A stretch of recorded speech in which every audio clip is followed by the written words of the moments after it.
She's doing what's called head lunging at the moment, which is different to a breach. When they breach, they leap into the air and spin, generally landing on their backs. Some of the calves are really good at it, and they'll spin right round. And a head lunge is coming out of the water forwards and then landing on their chest or chin area. Quite a spectacular manoeuvre if an adult's doing it.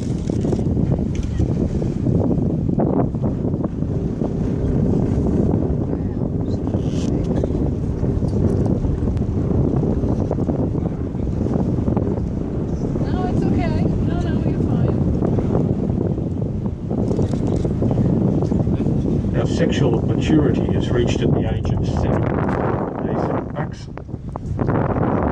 They don't stop growing until they're 30 years of age, and they'll live anywhere between 60 and 80 years. So this female has got a lot of growing to do yet. A female becomes the bigger whale. They don't necessarily all get to the same size, but potentially a female can end up around 18 metres long, which is almost as long as this boat. And weight-wise, they'll end up weighing 45 tonne. To give you some perspective of that, you're on a pretty big boat here. This boat weighs 47 tonne.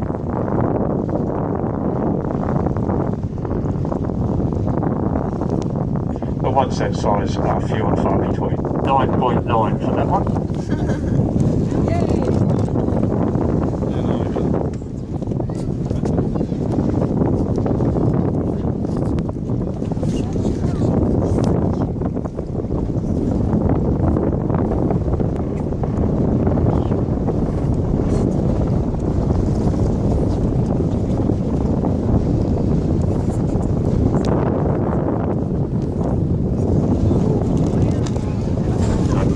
Massive one there.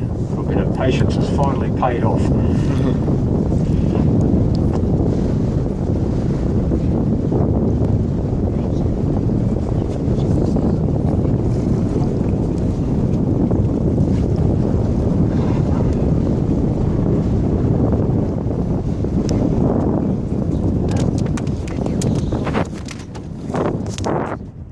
When these calves are born, they usually measure anywhere around 5 metres in length and can weigh anywhere between 2 and 3 tonne at birth, and it's a breached birth.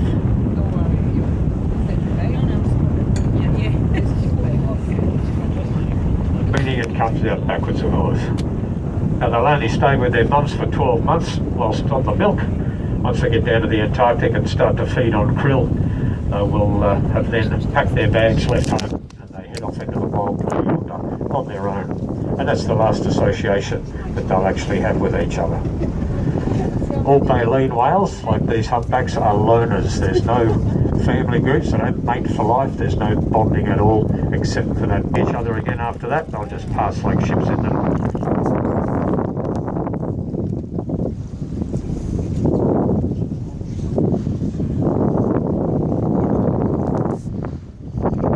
Toothed whales, it's completely different. Toothed whales do mate for life and form family groups. Now, unlike the adults that we pointed out earlier that do not feed during the migration, these little baby whales do need to be fed. They've got to build up that strength of blubber and body fat to protect them from the cold water down south. And being mammals, of course, they feed on milk. And there's a very high fat content in humpback whales' milk. Oh, big head lunge that time. Spectacular when he gets into it, this little fella.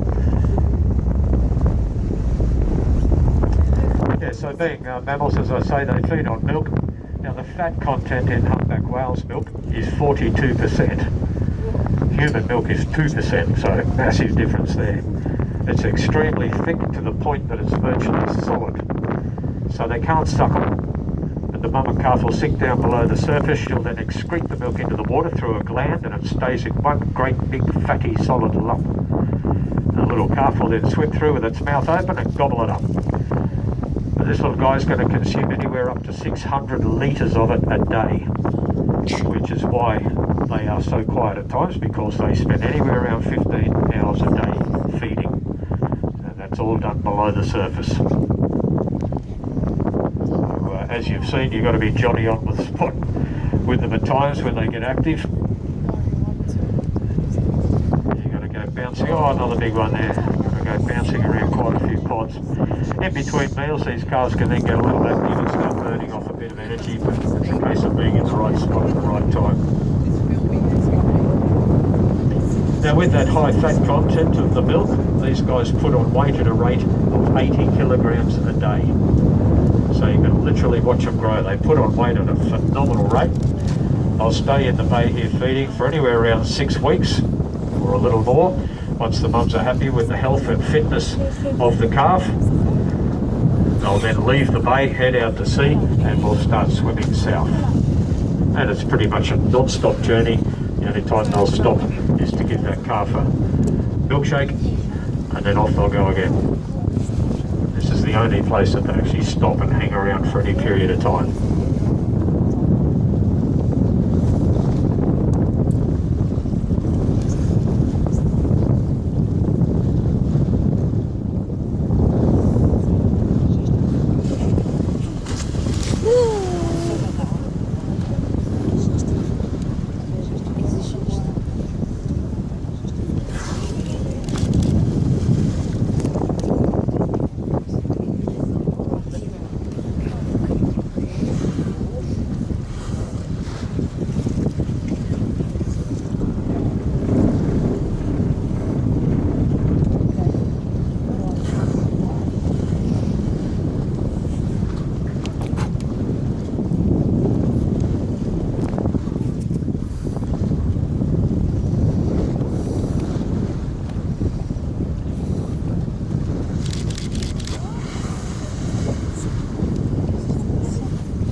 A bit of energy, having a bit of a play, as kids do.